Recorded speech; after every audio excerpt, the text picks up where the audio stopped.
ইয়ার কেউ যাতে জানতে না পারে আমার চক্কর আমার বসের সাথে চলছে। Hello sir. আর যখনই আমি ফিলের সাথে লিফটে উঠি আমি ওকে কিস করে দিই। আরে ফিল, তোর লিপস্টিক খারাপ হয়েছে, সকালে কিছু খেয়েছিস? হ্যাঁ ইয়ার, তুই একটা কাজ কর, আমার নিউ লিপস্টিক ট্রাই কর। আরে এই লিপস্টিক এটা অ্যানিভার্সারিতে আমার বয়ফ্রেন্ড গিফট করেছিল।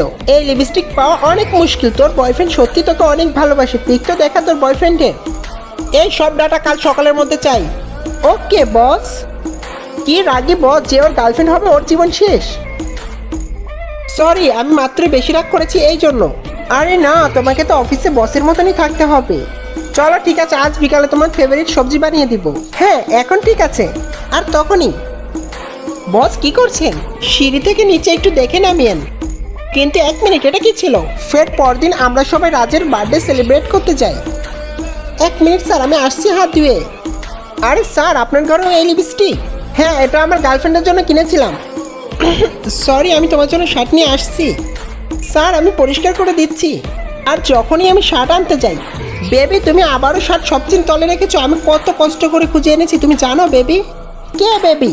আরে আমি তো ভুলেই গেছিলাম, অফিসের সবাই এসেছে। আর ফের আমি ফিলকে নিজের হাতে লিপস্টিক লাগিয়ে দিই। ওর সাথে সবাইকে তোমাদের পরিচয় করিয়ে দিই। ও হলো আমার হবু বউ। আর আমিও রাজকে কিস করে দিই।